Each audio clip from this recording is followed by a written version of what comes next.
como eu disse, é com muita alegria que recebemos o nosso irmão Orson, irmão muito querido aos nossos corações. Orson Peter Carrara é espírita desde a infância, natural de Mineiros do Tietê e residente em Matão há 18 anos. Casado com Neuza Marina, tem 3 filhos e 2 netos. 20 livros publicados. É 20 filhos, viu? 20 livros publicados, dos quais alguns estão ali, né, e estarão à disposição daqueles que quiserem sempre aprender, porque o nosso irmão escreve de uma forma muito agradável, que a gente aprende sem estar nem prestando tanto ali a atenção. Ele é uma escrita leve, gostosa, que a gente vai embora até o fim, né? 20 livros publicados. Articulista da imprensa espírita, palestrante conhecido em todo o Brasil, né? E presidente do Instituto Caibar-Schutel, que edita o jornal Tribuna do Espiritismo. Então, nós vemos que Orson é uma pessoa incrivelmente atuante, né? É daqueles de linha de frente. Está sempre trabalhando em favor da doutrina, de todas as formas possíveis, né? Então, é uma alegria muito grande tê-lo aqui. Felizmente, ele colabora conosco e 1 ou 2 vezes por ano ele está aqui entre nós, nos ensinando. Então, nós vamos envolvê-lo na vibração mais fraterna, no nosso carinho, para que ele se sinta bem em nossa casa e possamos, assim, aprender a lição que carinhosamente ele preparou para nós nesta tarde. Orson, que Jesus te abençoe.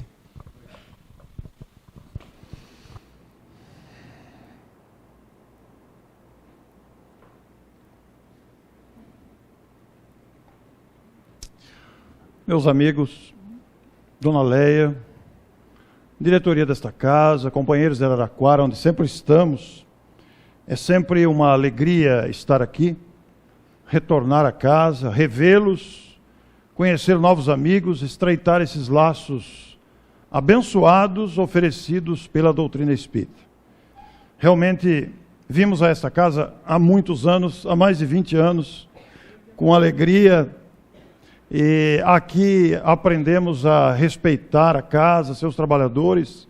Esta casa que é uma referência doutrinária, regional, de forma que aqui nos apresentamos com muita gratidão no coração, com imensa alegria, pela qualidade dos trabalhos, pela seriedade com que a doutrina espírita é tratada, e que merece realmente receber de todos nós este carinho, esse trabalho abençoado e bendito, trazido pela doutrina dos Espíritos, de quem todos temos colhido os benefícios do conhecimento e da oportunidade de trabalho. O nosso abraço lá de Matão, a cidade onde laboramos, e o nosso desejo de que a nossa tarde seja muito proveitosa, porque todos nos colocamos desejando que os Espíritos nos auxiliem.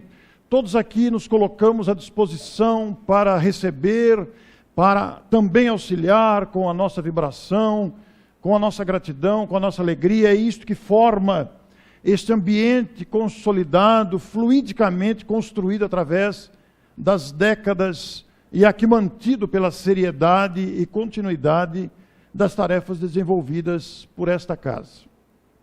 E naturalmente que o tema leis divinas abre uma perspectiva imensa ao nosso raciocínio, à nossa reflexão.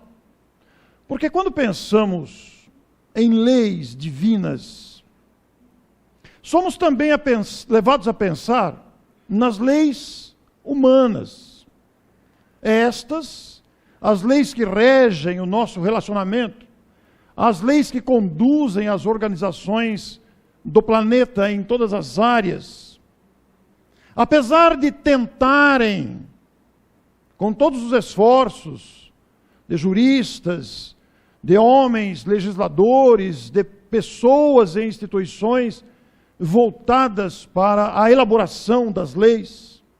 Há sempre o desejo de que as leis sejam justas. Há sempre o desejo continuado e o esforço daqueles que mentalmente ficam redigindo os textos, que depois são discutidos, debatidos, analisados vários ângulos. As leis humanas sofrem o impacto da nossa dificuldade moral. Somos espíritos ainda num estágio muito pequeno de desenvolvimento moral. Estamos aprendendo ainda a entender a vida. Estamos ainda num período de treinamento. Estamos ainda num período de aprendizado gradativo, contínuo. E as nossas leis refletem esta ainda insegurança moral. Tanto é que conforme avança o tempo, conforme mudam as circunstâncias, com o surgimento de novas necessidades, as leis humanas requerem atualizações, alterações, modificações, para se ajustarem às novas realidades que se vão apresentando. Então, ao longo da história humana, as leis humanas, elas foram elaboradas no sentido de direcionar a vida social, tentando fazer com que nos ajustemos para conduzir e disciplinar os relacionamentos. Os países criaram as suas constituições. E essas constituições normalmente não são respeitadas em seus fundamentos. Porque no estágio que ainda estamos no planeta, vamos localizando brechas para burlar aquela lei que deve nos conduzir. Muitas vezes uma vírgula, um parágrafo, uma linha, uma palavra é capaz de abrir brechas enormes para atender interesses particulares ou de alguns segmentos da sociedade. De forma que vamos achando caminhos, estou falando em termos de humanidade, para nos beneficiarmos em detrimento de outros interesses, refletindo esses impactos da nossa mediocridade moral na elaboração das leis. Mas as leis existem, aí estão.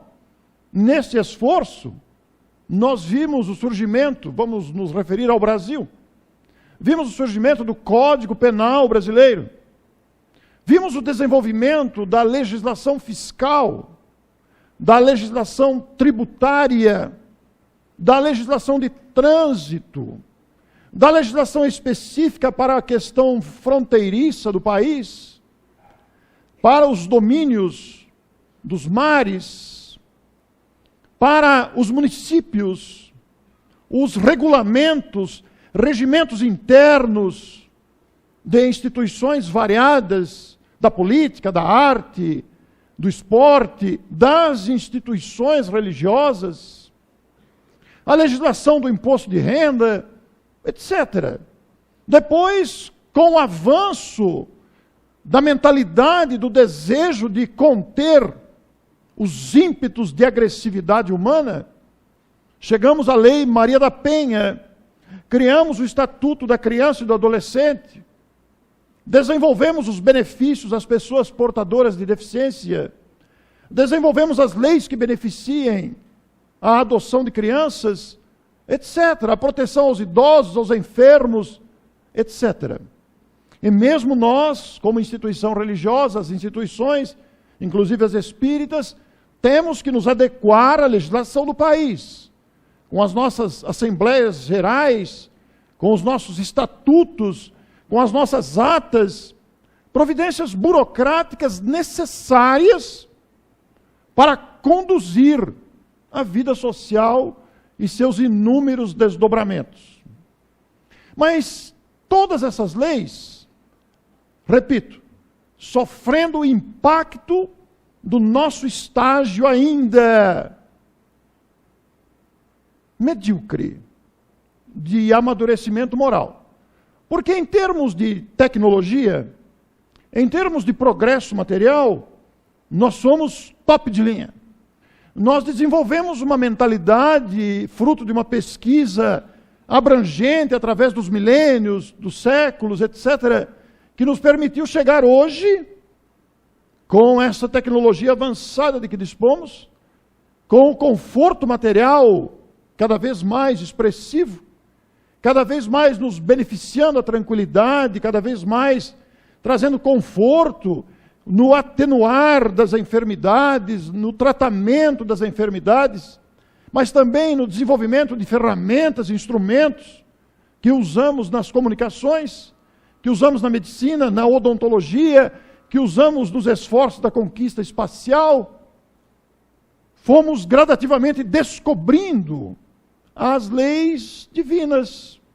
Porque quando se fala em leis divinas, elas não são apenas leis morais, também são leis físicas. E as leis divinas provocam, elas criam uma ordem geral no universo.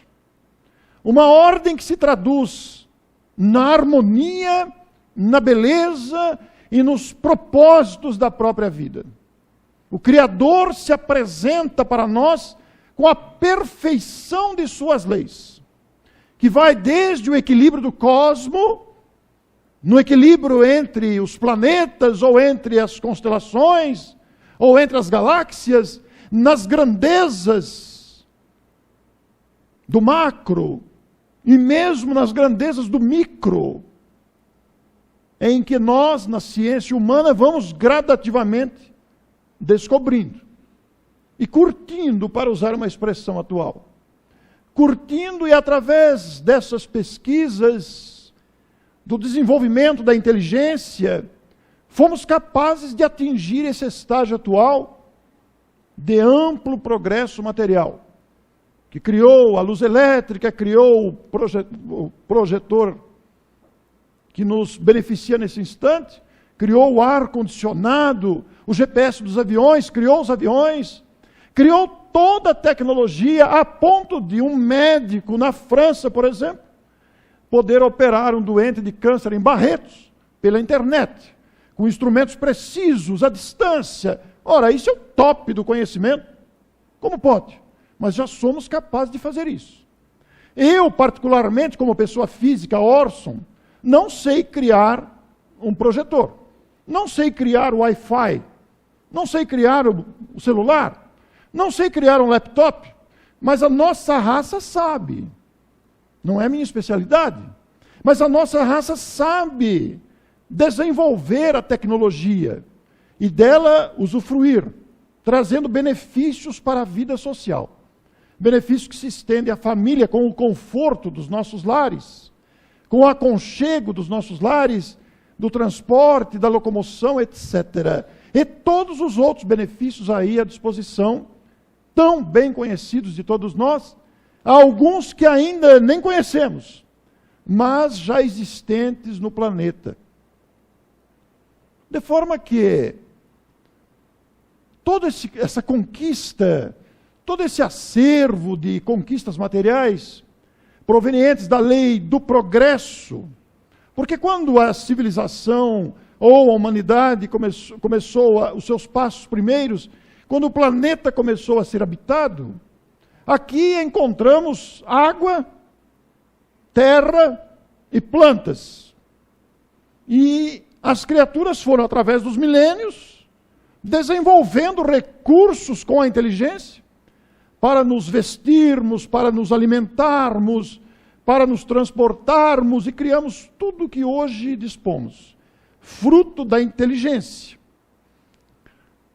Mas, paralelamente, também fomos nos debatendo com as divergências de comportamento, divergências de opiniões, de preferências, e fomos disputando espaços, necessitados, pois, de uma ordenação, necessitando de disciplina, de regras, e aí foram surgindo as leis, os regulamentos, etc.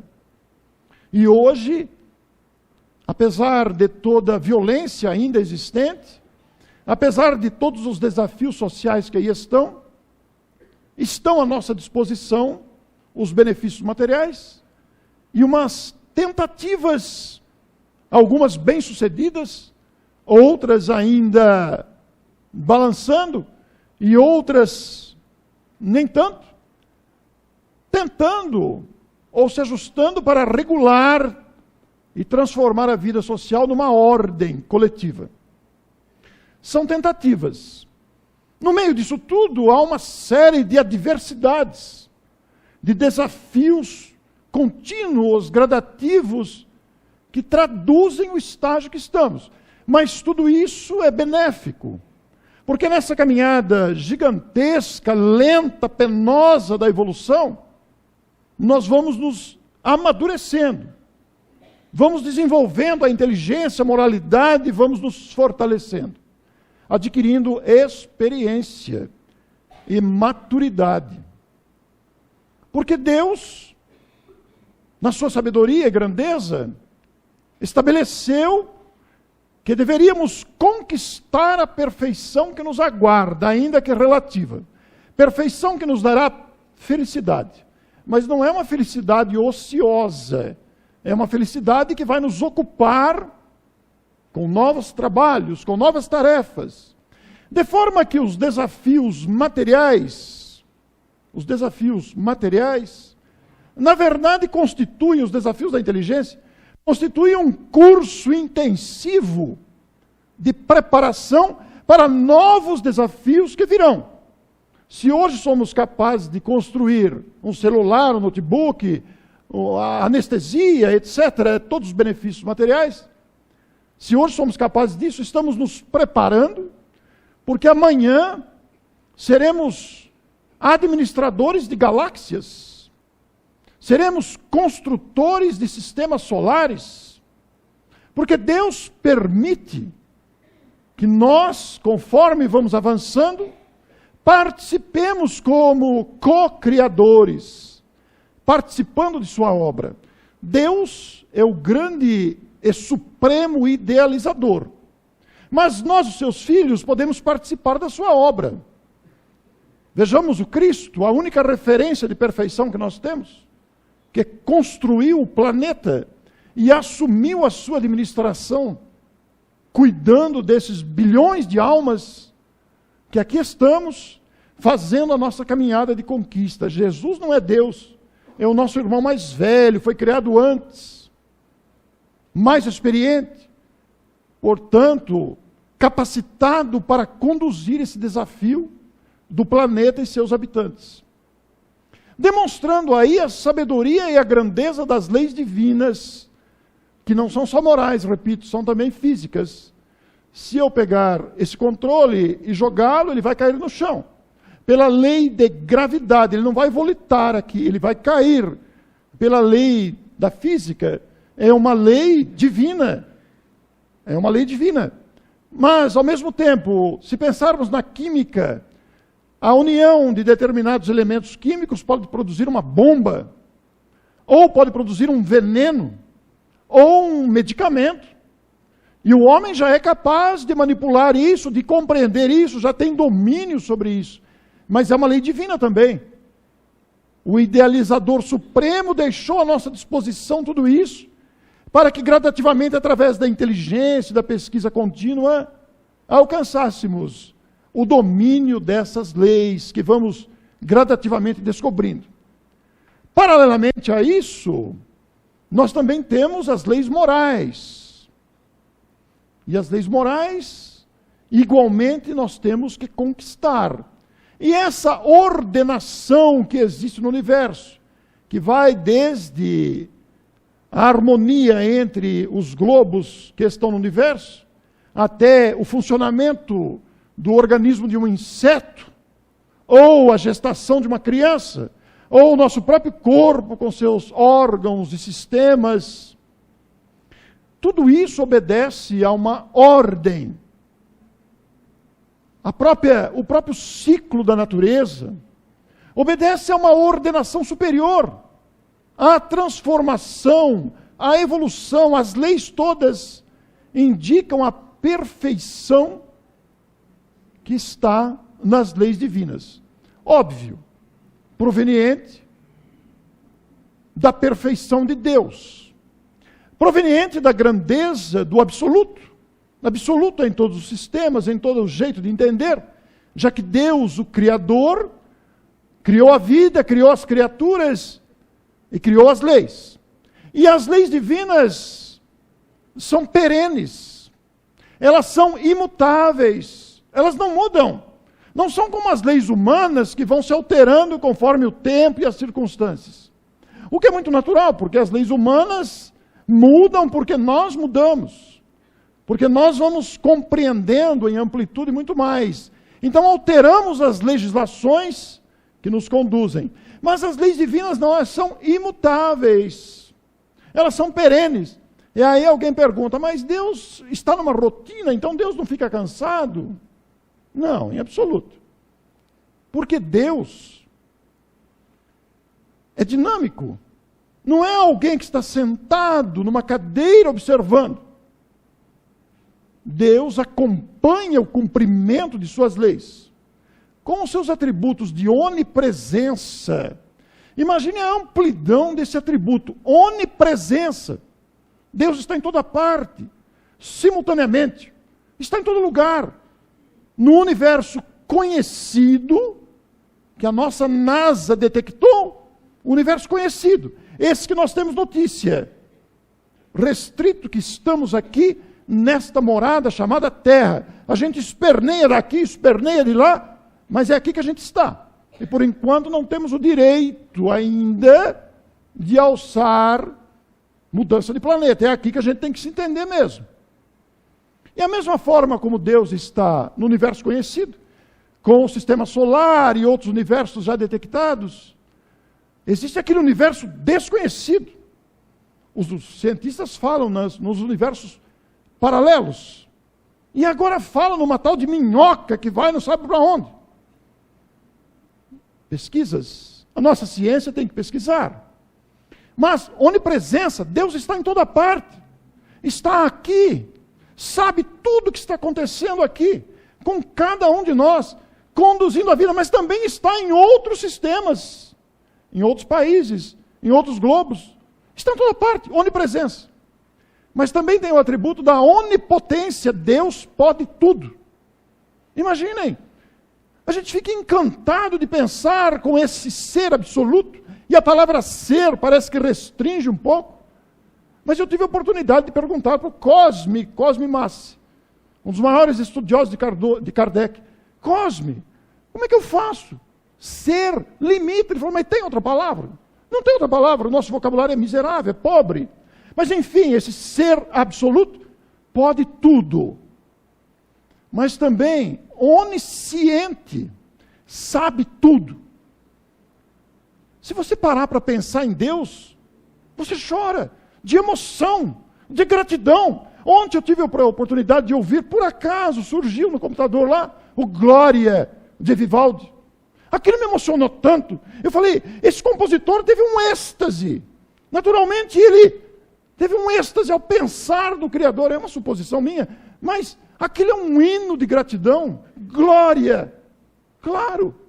Imaginem, o Criador nosso, aquele que nos criou, o Pai. E hoje aqui a nossa homenagem aos pais humanos, mas a paternidade divina, o Pai, onipotente, onipresente, onisciente, imutável, único, imaterial, ele não tem as nossas características. Deus não tem a nossa formatação humana, não tem membros, não é o formato humano, mas é a inteligência suprema que conduz a vida com imenso amor. Mas isso nós fomos gradativamente descobrindo, porque no começo a gente achava que Deus era vingativo, que Deus era um ser rigoroso, que amaldiçoava as gerações daqueles que transgrediam a sua lei. Porque a primeira noção que nós tivemos de Deus foi através de Moisés. O profeta Moisés, naquele tempo chamava-se profeta aos médiuns. E sabem vocês que mediunidade não é invenção do Espiritismo. É uma atribuição do ser humano, é um atributo do ser humano. Que o Espiritismo veio explicar como é, como funciona, qual a utilidade. Mas Moisés era um médium. E teve a oportunidade de perceber ou de recepcionar a noção dos 10 mandamentos que foi transmitida em sua época. E quando a gente fala em Moisés, a gente lembra dos 10 mandamentos, não tem jeito. É uma coisa automática. Moisés, os 10 mandamentos, a tábua da lei. E se a gente parar para pensar, dos 10 mandamentos, 7 são precedidos de não. Não matarás, não roubarás, não dirás falso testemunho, não adulterarás, etc. Não faça nada.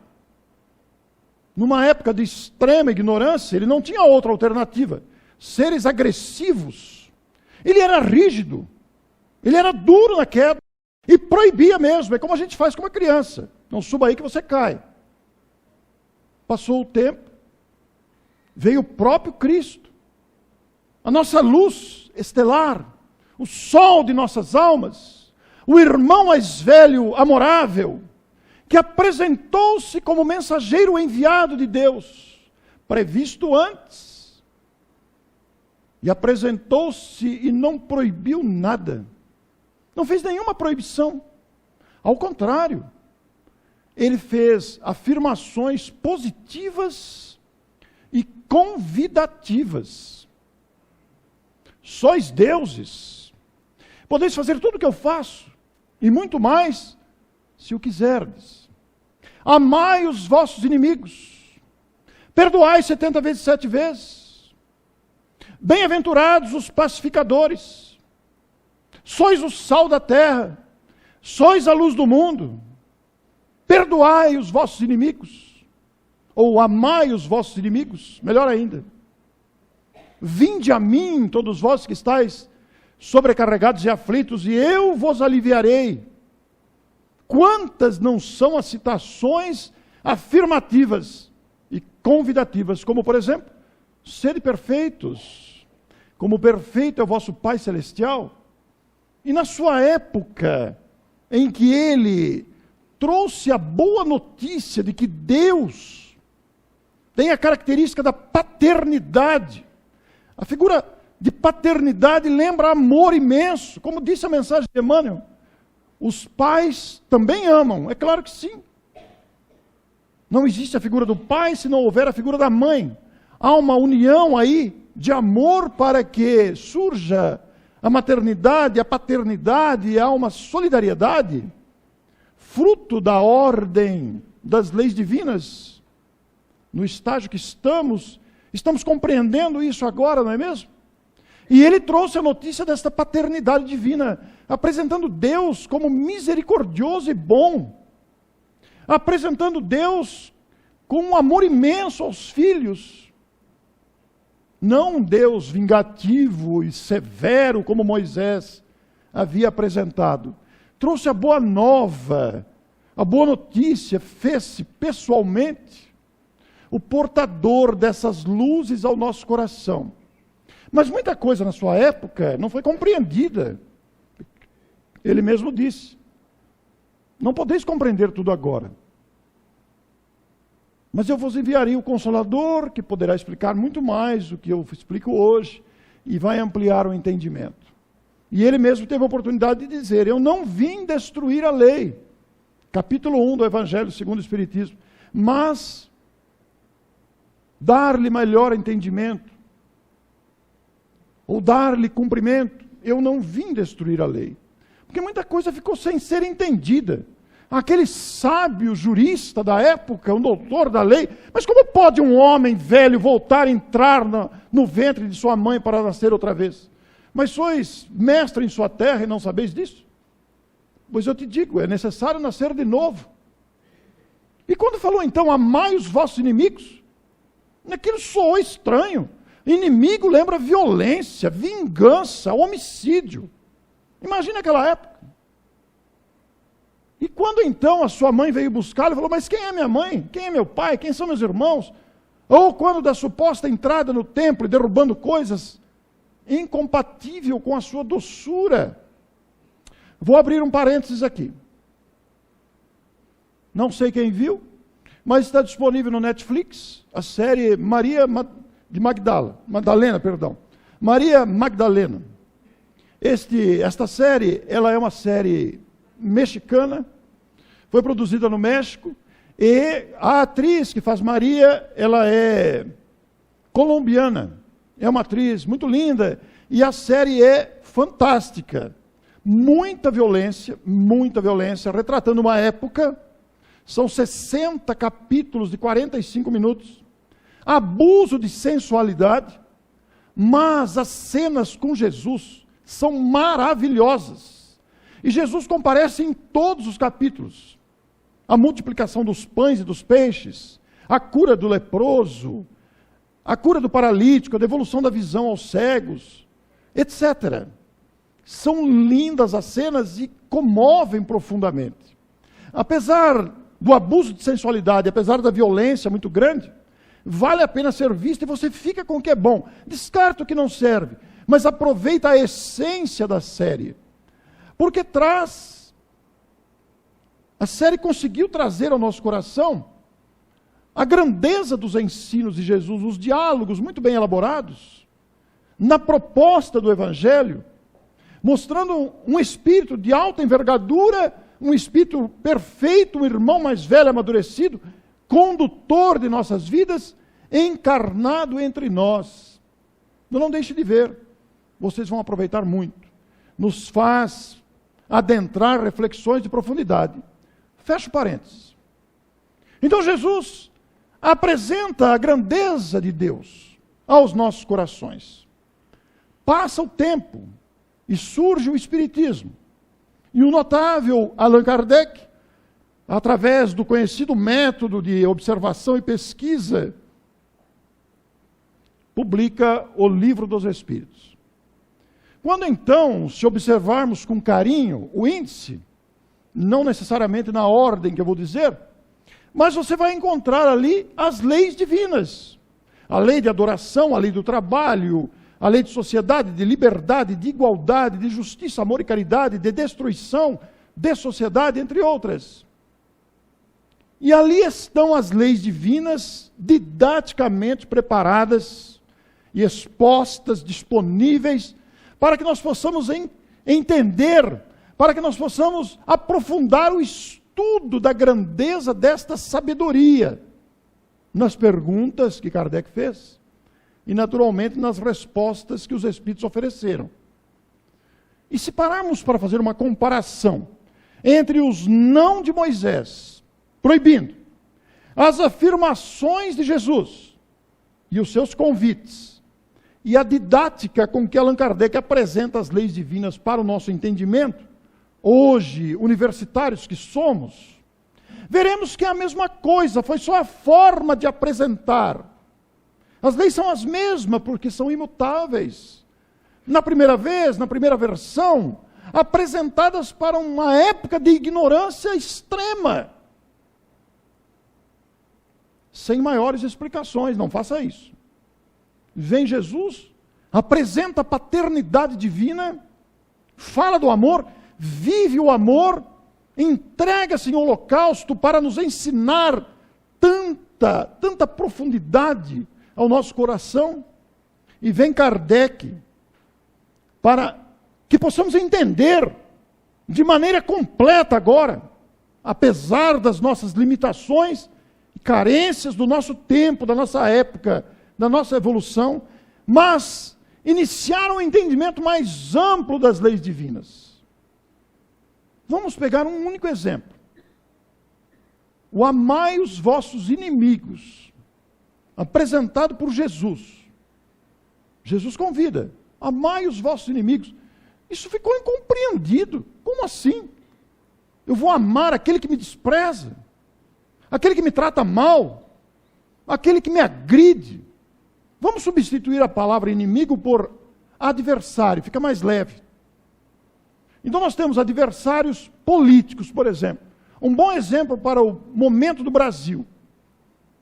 Adversários políticos que digladiam na rede social ou até de fato mesmo, encomendando crimes, etc. Adversários políticos que divergem nas ideias, nos fundamentos, que se tornam inimigos de opinião, se tornam adversários ferrenhos, perdem amizade, cortam laços, cometendo o equívoco que ainda nos situamos de seguir pessoas e partidos, esquecendo do objetivo maior que é a coletividade. Mas adversários esportivos, pensem na bestialidade das guerras de torcidas. Matam-se entre si por causa de resultado de jogo. Meu Deus! Eu fui fazer uma palestra em São Paulo um dia e tive que tomar o metrô na ida de um grupo de torcida organizada para o estádio. E eu fiquei apavorado dentro do metrô. Eu falei, não vou chegar, eu vou morrer aqui. Naquela tarde que haveria um jogo entre dois rivais, que não é preciso nem dizer o nome, e eu estava no meio da torcida contrária. Meu Deus! Nunca mais eu farei isso, eu vou observar quem que vai jogar naquele dia para eu pegar o metrô. Porque aquilo é uma baderna. Como pode? Adversários esportivos, se tiverem à mão outra opinião esportiva, eles matam, são capazes. Tamanha a baderna, a bagunça dentro do vagão do metrô. Como pode? Que situação estamos? Adversários religiosos, fanatismo religioso. Todo mundo viu, ou a maioria viu, o André Trigueiro, recentemente, numa entrevista, referir-se aos templos de Umbanda e Candomblé serem apedrejados no Rio de Janeiro. Porque de origem africana, de dentro do presídio se ordenava o apedrejamento dos templos de origem africana, Umbanda e Candomblé, porque considerava isso prejudicial à sociedade, porque lá era uma outra crença que imperava sob domínio das prisões, interiormente ordenando de dentro da prisão o apedrejamento. O que acontecia? Fanatismo religioso, adversários religiosos. Tem cabimento uma coisa dessa? E Jesus, amai os vossos inimigos. Vejam a profundidade, o alcance dessa afirmativa, desse convite direto ao nosso coração, que Kardec nos faz compreender lá em O Evangelho segundo o Espiritismo, no capítulo específico, amai os vossos inimigos. Já que Kardec utilizou-se das máximas morais de Jesus para titular os capítulos do Evangelho. E vamos encontrar lá que Kardec se refere que este amor aos inimigos a que convida Jesus, referindo-se que não é a mesma coisa quando você está na frente de uma pessoa que te trata mal. Há um constrangimento quando você encontra com alguém que te despreza, alguém que te fala mal de você, alguém que te agride pelas costas, ou alguém que fala declaradamente, eu não te suporto. Alguém que te detona, alguém que te critica pesadamente. Quantos de nós não temos pessoas que não gostam de nós? Muitos de nós temos isso. Eu estive numa casa outro dia, em uma outra cidade, e observei uma coisa muito interessante. Não tinha observado, vieram me dizer. E a pessoa falou, Orson, eu preciso te perguntar uma coisa. Uma pergunta. Outro dia você veio falar aqui, tinha 2 pessoas que estavam na primeira fila. E quando você chegou e começou a arrumar as coisas para fazer a palestra, as pessoas se retiraram. Por quê? Eu falei, não sei. Vai ver que não gosta de mim. Ninguém é obrigado a gostar da gente. Não é? Ninguém é obrigado a gostar da gente. Mas é muito diferente quando você está diante de uma pessoa que você ama, ou que te ama, que te trata bem, que você sente prazer em abraçar, em cumprimentar. São pessoas que se entendem, que se respeitam, que se buscam. Não é a mesma coisa a presença diante de uma pessoa assim e de outra em 2 situações opostas. Mas Kardec pondera que o convite de Jesus é para que não guardemos vingança, não guardemos rancor. Porque se guardarmos rancor e vingança, nós vamos entrar no perigoso caminho da obsessão. Poderemos ser nós os obsessores de tanta raiva, de tanta implicância, ou sermos obsidiados por aquele com quem a lei de sintonia, que também é uma lei divina, funciona perfeitamente. E nós espíritas temos um cabedal, temos um conteúdo à disposição muito rico para estudar a obsessão, ou a vinculação negativa entre uma pessoa e outra, encarnada ou desencarnada, não importa. Daqui para lá ou de lá para cá, não importa. Se ficarmos com rancor, com desejo de vingança, contra aquele que não nos trata bem, pior para nós. E Kardec nos faz entender isso de modo magistral, utilizando-se de 2 pilares, lá no capítulo do Evangelho. E esses 2 pilares são quanto referente ao passado e quanto ao futuro. Diz ele, pode ser que a antipatia que nos enderecem, que a gente percebe, pode ser que seja culpa nossa. Pode ser que nós, no momento infeliz, no momento de invigilância, causamos a antipatia da pessoa. Então a pessoa nos olha torto porque se sentiu ultrajada, desrespeitada, ou melindrada, sabe-se lá. Pode ser que a culpa seja nossa, num momento de descuido. Isso pode ser nesta encarnação, ou pode ser encarnação anterior, ou anteriores. E se... Pode ser que seja, não quer dizer que seja, pode ser. E se a culpa é nossa, ou se pode ser nossa, é melhor a gente começar a modificar os caminhos desde já, não é mesmo? Porque podemos ser nós a causa. Pô, a pessoa não gosta de mim por quê? Será que não fui eu que maltratei a pessoa no momento de inconsciência ou de infelicidade? Mas com relação ao futuro, Kardec se refere à obsessão. Porque já que nós vamos viver para sempre, nós vamos viver para sempre. Nós não vamos ter fim. Morre o corpo, morre o físico, mas a alma continua. Já que nós vamos viver para sempre, se nós mantermos os laços de ódio, esses laços de ódio estarão conosco até que sejam dissolvidos. E vamos sofrer os efeitos, as consequências desses laços de ódio. De forma que as leis divinas englobam todo o funcionamento do cosmos, todo o funcionamento da nossa vida com perfeição. Nós vamos compreender isso com grandeza estudando a doutrina espírita. Pensando nisso, o grande escritor Hermínio Miranda, neste livro editado pela Casa Editora Clarim, Cristianismo, a Mensagem Esquecida, Hermínio Miranda foi um alto funcionário da Companhia Siderúrgica Nacional, em Volta Redonda, inclusive sendo funcionário da CSN. Ele morou alguns anos nos Estados Unidos, e foi uma pessoa, um alto executivo, estou repetindo, né? Mas foi um grande pesquisador espírita, um grande estudioso. E as suas obras são obras densas, frutos de intensa pesquisa. E como nesta obra, lá no seu capítulo, se não me engano, capítulo 12, eu acho até que eu coloquei aí, se não me engano, capítulo 12, Hermínio se refere ao reino de Deus, porque ele faz questionamentos sobre a mensagem do cristianismo. Por que é que nós estamos ainda tão indiferentes ao convite do Mestre? Por que nos portamos tão distantes da mensagem cristã? Ainda alimentamos vaidades, ainda alimentamos melindres, ainda temos vingança, reclamação, revolta. Por quê? Então ele faz justas e grandiosas considerações. O livro é grosso, tem 400 páginas. Hermínio Miranda produziu mais de 40 livros. E neste livro, nós vamos buscar isso porque ele se refere lá no capítulo 12, que eu estou enganado quanto ao número, não me lembro exatamente, ao reino de Deus.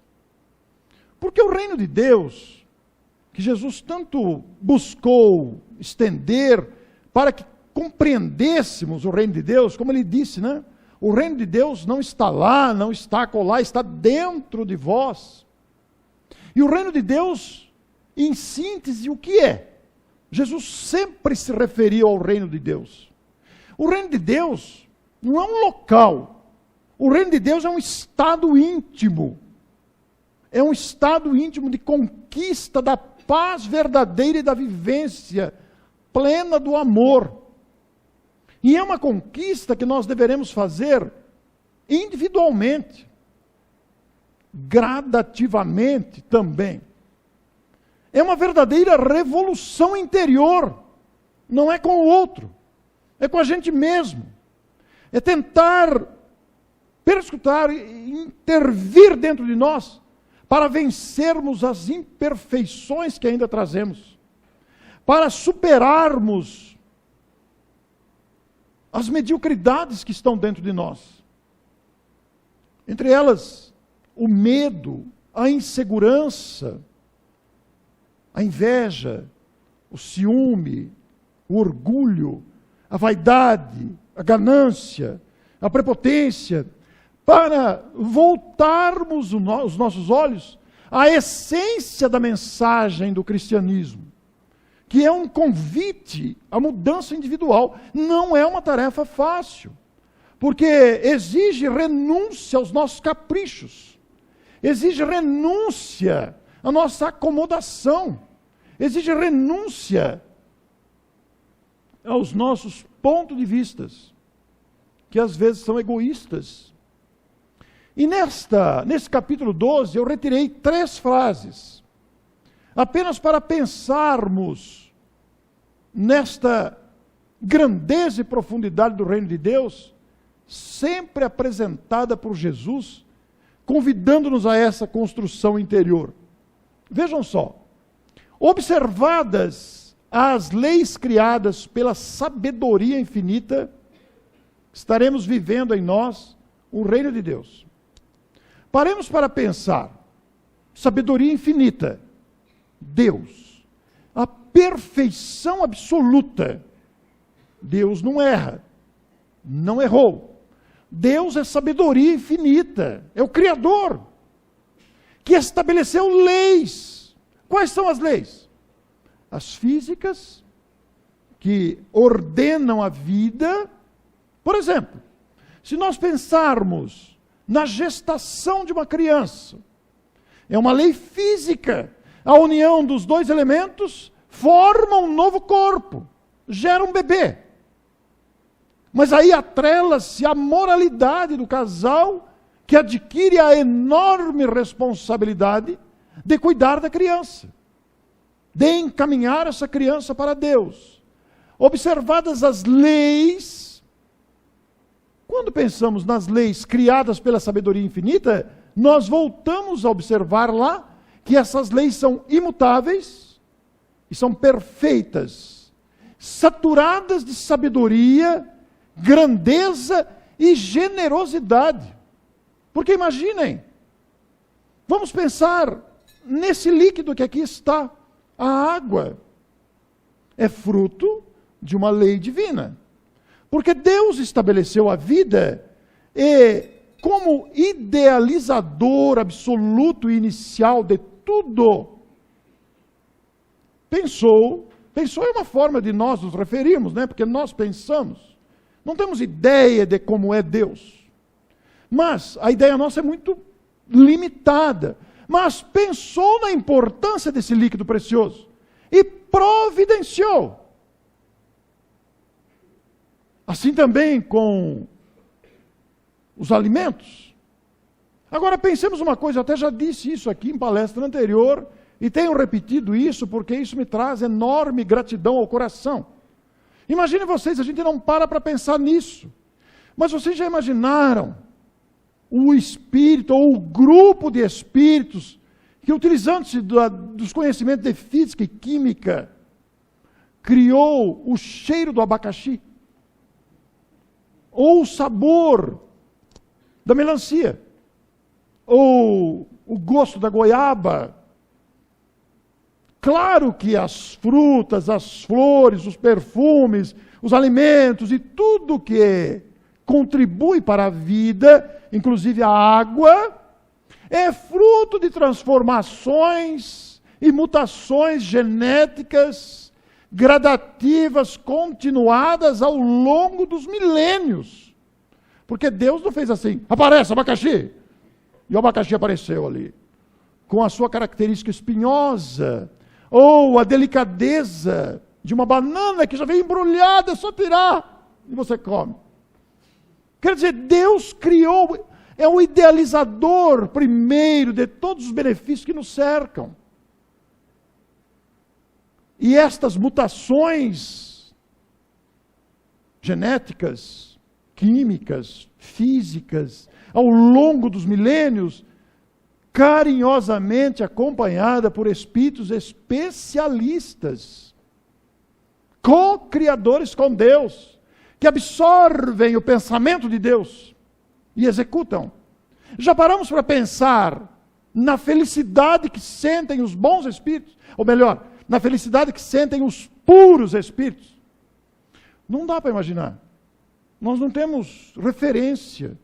A única referência que temos é Jesus. Ele apresentou seus sentimentos pelo amor que destinou a todos nós e destina continuamente. Mas não temos como adentrar o sentimento de Jesus. Sabemos que diante das agressões que sofria, Pai, perdoa, eles não sabem o que estão fazendo. Os seus ensinos eram todos a emanação do seu sentimento de compaixão pela nossa pobreza moral, pelas nossas dificuldades e carências que continuam. Mas a vida providenciou tudo o que precisávamos.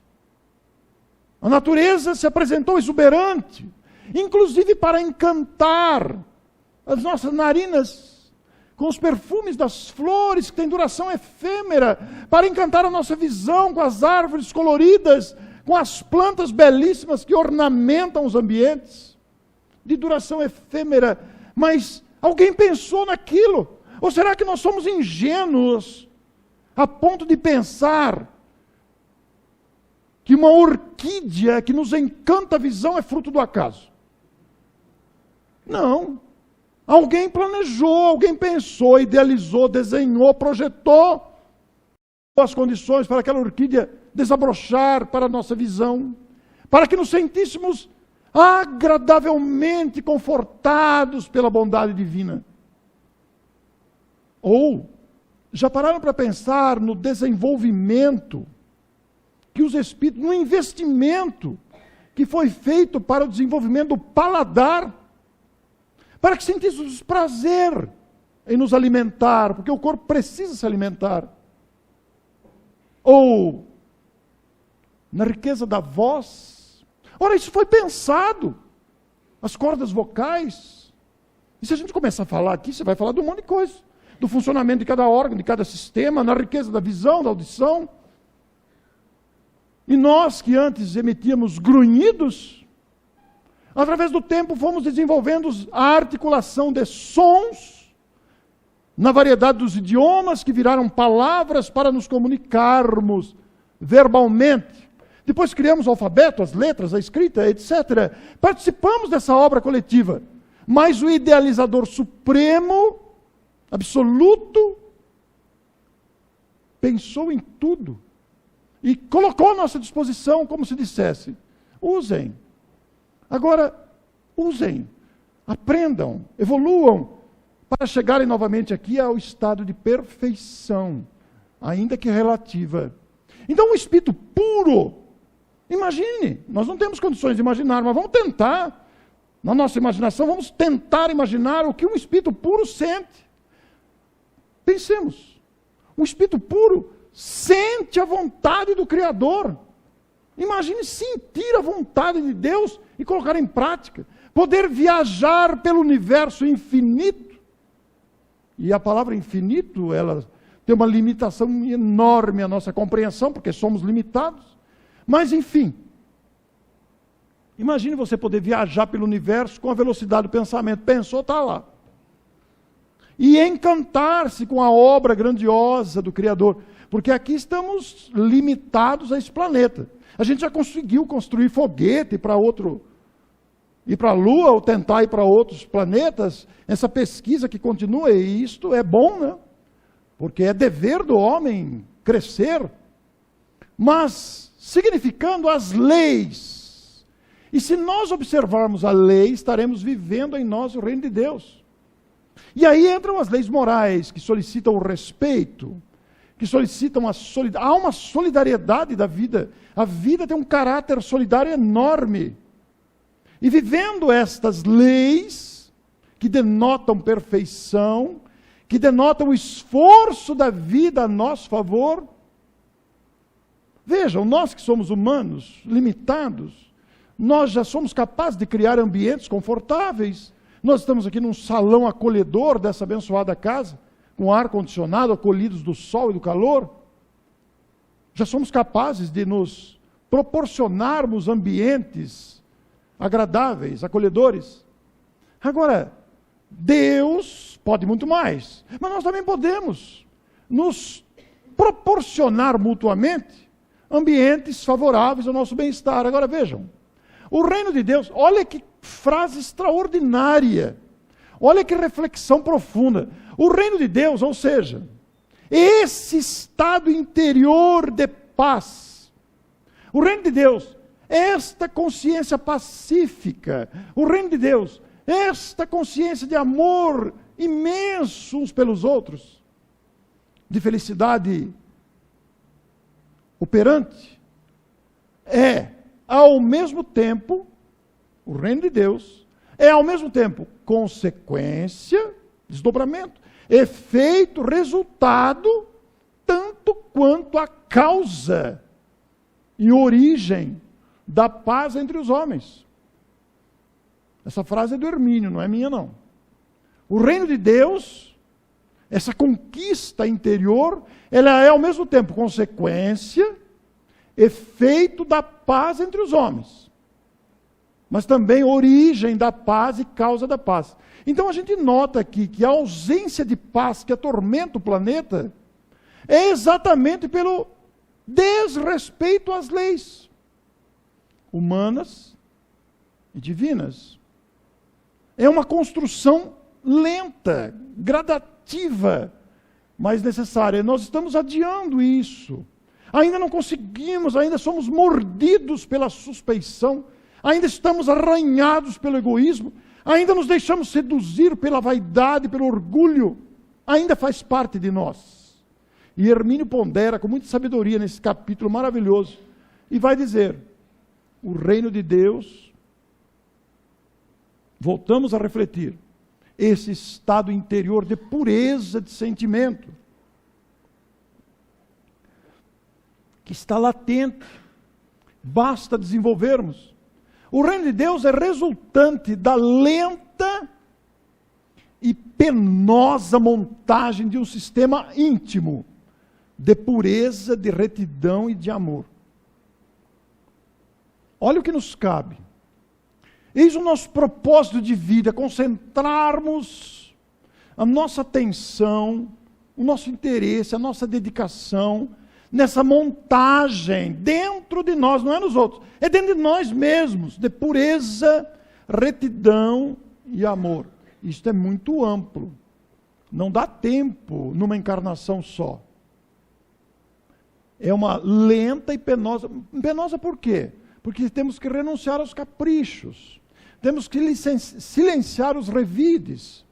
Temos que fazer o esforço de compreensão das reações alheias. Estamos todos enquadrados nessa penosa montagem interior. Veja, um sistema íntimo que lhe dá segurança. Um sistema íntimo que te estimula a fazer o bem. Um sistema íntimo que se satura de fé. Um sistema íntimo que lhe ajuda a vencer e superar os obstáculos. Porque você não terá malícia de pensar mal dos outros. Você terá pureza no coração. Bem-aventurados os puros de coração, porque verão a Deus. Exatamente porque habitaremos o reino de Deus, que não é um local, está dentro de nós. retidão, onde entra a honestidade, a coerência e, naturalmente, todas as expressões do amor. É uma tarefa longa, é uma tarefa que vai exigir o nosso esforço, mas ela é viável, ela é perfeitamente possível, e foi a razão da vinda de Jesus ao planeta, para nos ensinar este caminhar, para nos estimular, vencer os nossos maus pendores. E todos nós somos visitados diariamente pela consciência que nos fala, não está certo isso, por que você está fazendo isso? Todos nós somos questionados por nós mesmos. E questionados por nós mesmos, nós temos uma forte tendência de abafar os apelos da consciência. Acomodados que ainda estamos num sistema viciado. Mas a doutrina espírita nos convida a pensar e repensar. Mas não vamos ficar com a impressão que nós somos culpados. É desanimador? Não, pelo contrário, é altamente motivador. Porque não é uma tarefa que nós vamos concluir agora. É uma tarefa que está em andamento. O fato de estarmos aqui hoje reunidos, estamos aqui movidos por um ideal superior, todos nós. Todos nós. Numa casa que mantém a sua programação de sábado com as palestras, todos aqui buscamos os benefícios espirituais. Isso é um progresso imenso, porque poderíamos estar em outro lugar. A lei de sintonia atrai os semelhantes. Enquanto estamos aqui, quantas outras pessoas não estão agora planejando sequestros? Quantos outros não estão planejando tráfico de entorpecentes? Quantos outros agora não estão manipulando nos bastidores para fraudar? Mas pelo menos nós já vencemos essa fase. Já é uma grande vitória. Já não queremos prejudicar ninguém. A gente prejudica porque a gente ainda é seduzido pelas nossas imperfeições. Mas já não temos a intenção de prejudicar. O duro é se a gente guardar a intenção. Aí é mais preocupante, porque vai exigir mais. Mas, graças a Deus, já vencemos a intenção de prejudicar. Isso é uma grande conquista, é uma grande vitória. Já estamos imbuídos do desejo de trabalhar. Manter uma casa em funcionamento como esta não é brincadeira. Muitos de nós labutamos, nos beneficiamos aqui dos serviços oferecidos pela casa, os serviços espirituais gratuitos. Mas não fazemos ideia das providências e detalhes de administração e manutenção, de condução material, de gestão humana de que uma casa exige, como exige qualquer outra casa, religiosa ou não, porque há que se pensar na retidão, há que se pensar no compromisso. Nós estamos compromissados com o Espiritismo. O Espiritismo é uma proposta iluminada de reerguimento moral. E aqui está uma luta silenciosa, que ninguém vai cobrar. Olha, você não está fazendo a penosa montagem de um sistema íntimo de pureza, retidão e de amor. Isso é individual. Ninguém poderá cobrar ninguém, isso é absolutamente individual. Mas há que ser feita. Porque aí está um programa de vida para nos ajustarmos e conquistarmos dentro de nós a paz do reino de Deus, apresentada pelo Cristo. Porque as leis de Deus, perfeitas e soberanas, visam o nosso bem. As leis de Deus não são para nos punir, não existe punição na lei de Deus. Não existe punição, existe consequência. Nós agimos dessa forma, vamos ter que reparar, vamos ter que consertar o reparo, vamos arcar com as consequências. Mas a misericórdia de Deus é tão grande, que não necessariamente teremos que reparar com sofrimento. Poderá ser com trabalho continuado. Então, envolver-se com iniciativas humanitárias, digamos, morais, como esta atividade, uma atividade espírita, que tem um caráter moral gigantesco, porque nos oferece conteúdo para refletir sobre a vida que deve ser respeitada. Nós estamos tendo um elevado índice de suicídios. Temos no Brasil quase que um caso diário de feminicídio. O que estamos fazendo? Por que estamos nos esquecendo que podemos encontrar dentro de nós este reino de paz e alegria, que não é uma ilusão, não é uma quimera, mas é uma realidade tocável, palpável. E aí, se buscarmos os 10 mandamentos, procurem por curiosidade didática, ler os 10 mandamentos hoje. Só uma sugestão. Lá no Evangelho segundo o Espiritismo tem. Os 10 mandamentos, está no primeiro capítulo. Apenas por curiosidade didática, vamos ler os 10 mandamentos. E veremos ali o Evangelho do Cristo de forma ajustada à realidade da época. Depois, a gente vai lendo os títulos dos capítulos do Evangelho. Bem-aventurados os misericordiosos, sede perfeitos, etc. E aí a gente reflete depois sobre o que recebemos do Espiritismo. O que é que nos ensina o Espiritismo? O que é que nós temos ouvido e lido com esta grandeza doutrinária oferecida pelo Espiritismo? E que aqui colhemos tantas vezes aos sábados. Nesses companheiros que aqui visitam, na emoção do Rony Ricardo de Volta Redonda, que valoriza a vida como ninguém, é um trabalhador do Cristo voltado para valorizar a vida, com o Hélio Tinoco, lá de Vitória, que aqui esteve também, com o Alessandro Viana de Itapetininga, que vocês tiveram a oportunidade de conhecer. Hoje nós estamos com uma jornada da Ana de Nigres. A Ana de Nigres também é de Volta Redonda, falou em São Paulo ontem, sexta-feira, hoje está em Santa Bárbara do Oeste, a essa hora.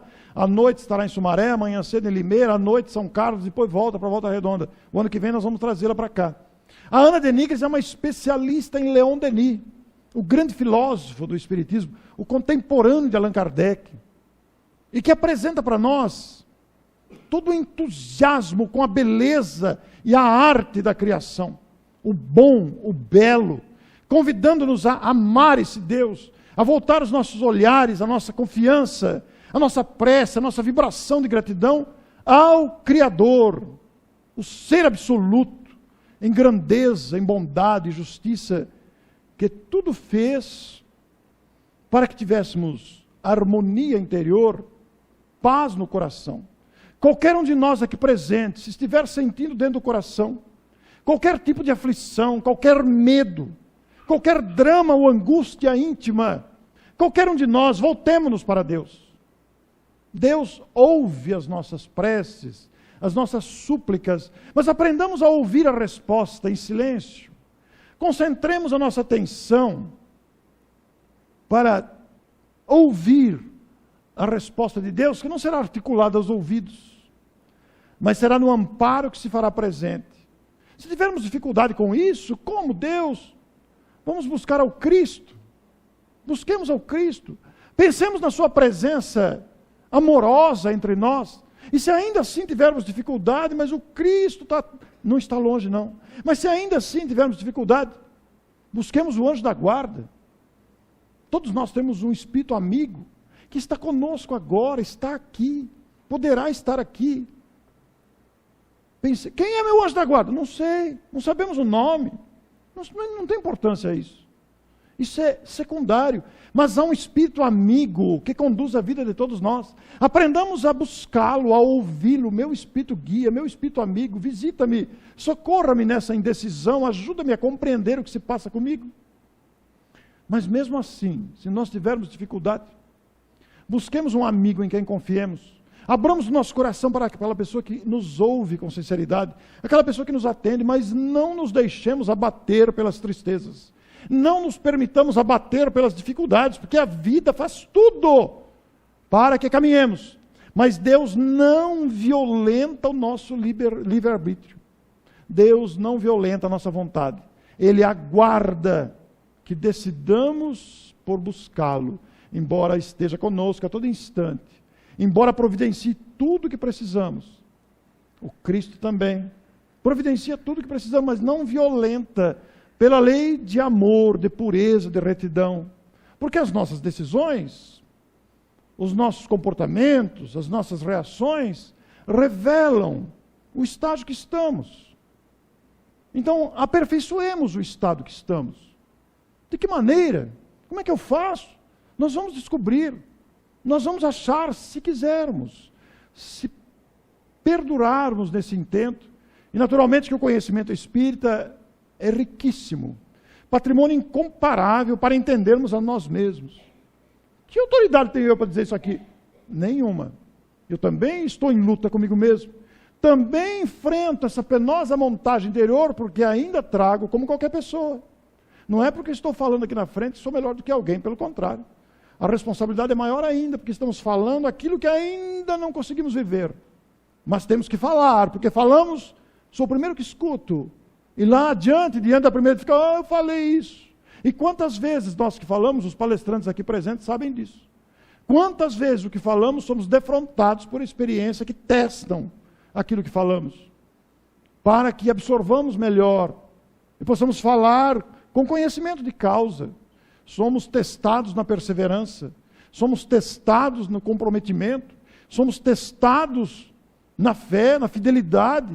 É um desafio enorme, mas esses desafios continuados nos fortalecem, nos amadurecem, nos fazem melhores. Então eu quero agradecer imensamente o carinho, a atenção de vocês, desta casa, sempre presente. Eu gosto muito de vir aqui, não canso de repetir isso. E nesses anos todos, falei com a dona Leia, faz mais de 20 anos que eu falo no Consolador.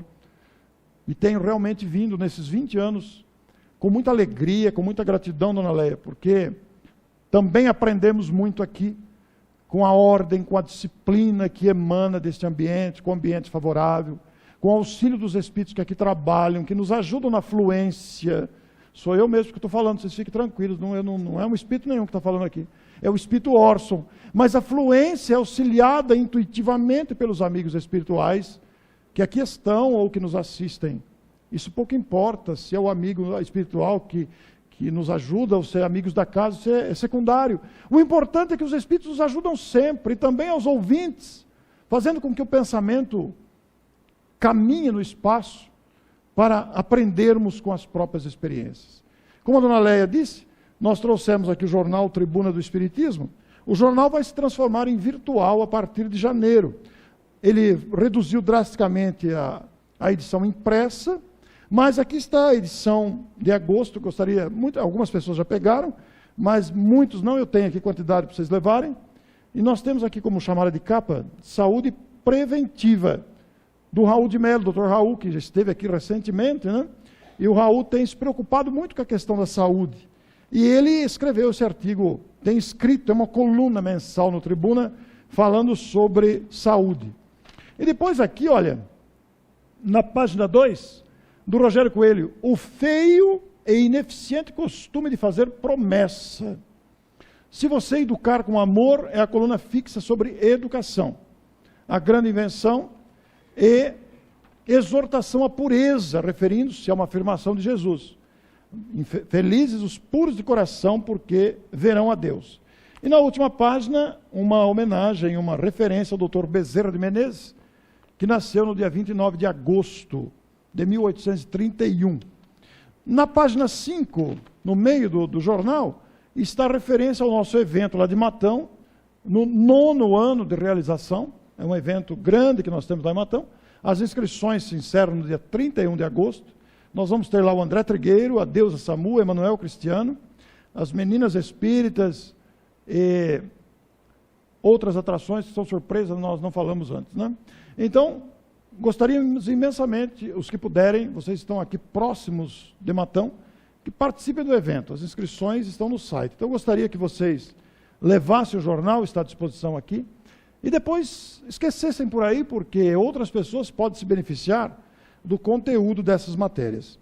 Como disse a dona Leia, nós temos 20 livros publicados, alguns deles estão esgotados, e a receita desses livros nós aplicamos no jornal, aplicamos no nosso evento anual lá de Matão. O ano que vem nós alcançamos 10 anos do nosso encontro anual Caibar-Chute, e nós vamos apresentar um perfil completamente diferente o ano que vem. Não vai haver nenhuma palestra. Já pensaram nisso? E nós temos 30 palestrantes confirmados para 2020. Não vai ser na Sorema, vai ser na Anhanguera, mas nós só vamos revelar isso lá no encontro de 2019. E olha, para concluir, eu quero deixar essa frase do nosso Hermínio de Miranda. a ordem. Que ordem? A ordem social, a ordem profissional, a ordem individual, a ordem familiar, a ordem que deve conduzir as nossas vidas, continuará sendo imposta pelo poder de polícia. Entenda-se poder de polícia pela força dos decretos, muitas vezes da violência, pela força das leis. A ordem continuará sendo imposta pelo poder até que seja aceita por consenso geral, como decorrência mesmo da disciplina íntima de cada um. Com esta frase, nós encerramos a nossa palestra, porque esta frase vai dizer a causa das dificuldades que o planeta apresenta. A causa mesmo das aflições que experimentamos. Porque precisamos adquirir esse consenso geral de respeito às leis humanas e divinas. Esta consciência de que somos partícipes desse complexo processo de convivência, a exigir de nós respeito, solidariedade, tolerância, como preconiza a doutrina espírita. Decorrência esse consenso geral da disciplina íntima de cada um. E essa disciplina envolve os nossos compromissos, os nossos horários, a pontualidade, o comprometimento com as tarefas, a começar por aí. Inclusive a disciplina íntima do vocabulário. Porque, como às vezes nós usamos mal este dom de falar. Eu agradeço imensamente. Aí estão as capas dos livros que eu trouxe. O Reencarnação estava esgotado, agora saiu, mudou a capa só, o conteúdo é o mesmo. O Morte também estava esgotado, saiu outra edição. Fim ou Passagem. O Tensão Emocional estava esgotado também.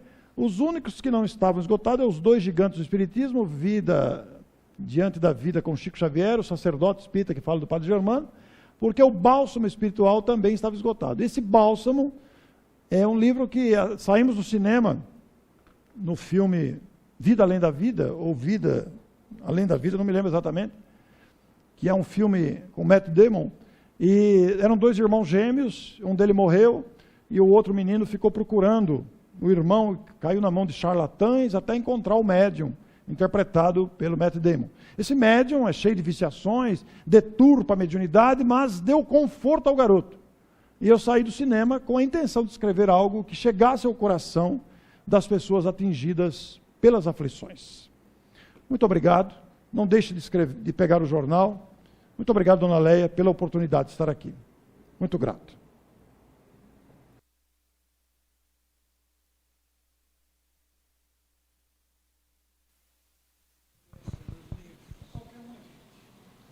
É qualquer um. Hã? É, qualquer um é 20. R$20 cada um. Olha que preço. Levar para casa um conteúdo desse. Qualquer um. Que bom. Que bom que nós viemos hoje, hein? Eu quero lembrar que a palestra é filmada e vocês podem levar tudo isso para casa. Encomenda lá na videoteca e sábado que vem pega, leva para casa, assiste de novo, para aprender esse conteúdo tão benéfico que o Orson nos trouxe. Orson, muito obrigada. Imagina, a gente é que fica, você sabe o quanto a tua palestra representa para nós. São 29 anos. De Consolador. Você falou 20, mais de 20, é 29. Não, 20 é que eu venho. Não, muito mais. Será? Você lembra aquele dia que você foi lá na Rua Américo e que foi para nós muito significativo? Aquilo deve ter acontecido em 1996, aproximadamente. 96 são 4 com 19, é mesmo 23 anos, é isso mesmo que eu venho, 23 anos. É, já desde lá. É por aí, quase 25 mesmo. Eu falei 20, mas é quase 25. Tem razão. Isso. Aquilo aconteceu em 1996. Quando foi construída essa sede aqui? Não, Orson, aconteceu muito antes. É mesmo? Quando foi construída essa sede aqui? Nós mudamos aqui em 96. Ah, mudou aqui em 96? É, ficamos 6 anos lá. Ah, então foi antes O Consolador foi criado em 90. E em 91 a gente teve um problema. E foi nesse problema que você foi uma figura importantíssima sem o saber. Inesquecível Instrumento para mim. da espiritualidade. Inesquecível para mim aquele momento. 91. 91. Exato. Então, Posso contar o que aconteceu lá? pode, claro. Acho que vale a pena, muita gente não sabe. Com certeza. Quando eu vim no Consolador pela primeira vez, ainda na sede antiga, que a dona Leia está me ajudando a refrescar a memória. Aliás, antes da palestra nós estávamos falando da memória aqui, né, dona Leia? Porque a gente não guarda mais as coisas. Mas Né? isso aí a gente não esquece. Não. Isso aí a gente não esquece. Quando eu vim no Consolador pela primeira vez, eu cheguei atrasado. Por uma circunstância, não me lembro mais a circunstância, cheguei atrasado. E o público estava presente, a casa estava cheia, e eu entrei para vir aqui na frente. E quando eu chego, se fosse aqui, por exemplo, quando eu cheguei aqui, eu levei um choque. Como se aqui houvesse uma proteção em volta da mesa, aquele choque para mim, até hoje eu sei como foi, eu lembro dele. Foi um choque mesmo, um choque vibratório, né? Nunca mais eu esqueci aquilo. Foi muito importante. Eu consigo sentir aquilo até hoje. Olha que beleza. Para nós aquilo foi fundamental. Que a gente estava num momento importante de poderia ter derrubado tudo. E aquilo nos sustentou e nos levantou. Que bom, né, dona Leia? Que bom. Que estávamos certos, estávamos protegidos, estávamos com Deus. Graças a Deus. Pois é. Que Deus te abençoe, Orson. Obrigado, dona Leia. Muito obrigada. Continue colaborando conosco. Temos aprendido muito com você. Que continue assim. Né? É a grandeza do Espiritismo que faz isso. Nós somos só instrumentos, né? Pois é, irmãos, vamos então orar em agradecimento a Deus o nosso Pai, a Jesus o nosso Mestre. Amado Mestre Jesus, neste momento, elevamos a Ti o nosso pensamento agora para agradecer. Sim, Mestre, queremos agradecer a imensa solicitude de Teu coração generoso para com cada um de nós. Recebemos, Mestre, o Teu carinho, a Tua bondade e o Teu apoio através dos amigos espirituais que nos apoiam, nos auxiliam, nos inspiram. E somos profundamente agradecidos por toda esta solicitude de Teu coração para conosco. Obrigado, Mestre e amigo, por tudo que constantemente recebemos de Ti. Oxalá façamos jus a todo esse carinho, a toda esta atenção, seguindo os Teus ensinamentos explicados à luz da doutrina espírita. Obrigado, Mestre e amigo, e que possamos pedir as Tuas bênçãos neste instante, para cada um de nós que aqui está. Bênçãos de paz, serenidade, alegria de viver, saúde física, equilíbrio espiritual, bom ânimo, perseverança. Abençoa também nossos lares, nossos entes queridos, nossos familiares. Abençoa esta humanidade inteira, ainda carente e sofredora. Abençoa até àqueles que, distanciados de Ti, ainda nem sequer Te conhecem. E que nesta hora de bênçãos e benefícios, possamos orar contigo, levando a Deus, o nosso Pai, a prece que nos ensinaste. Que fluidos benéficos nos envolvam a todos neste instante, quando, com humildade e fé, dizemos de todo o nosso coração: Pai nosso que estás nos céus, santificado, Senhor, seja o Teu nome. Venha a nós o Teu reino. Seja feita a Tua vontade, assim na terra como nos céus. O pão nosso de cada dia, dá-nos hoje, Senhor. Perdoa, Pai, nossas dívidas, assim como perdoamos aos nossos devedores. E não nos deixes cair em tentação, mas livra-nos, Senhor, de todo o mal, pois teu é o reino, o poder e a glória para todo o sempre. Pedimos, Mestre, que possa abençoar a todos os pais. Que assim seja, Senhor.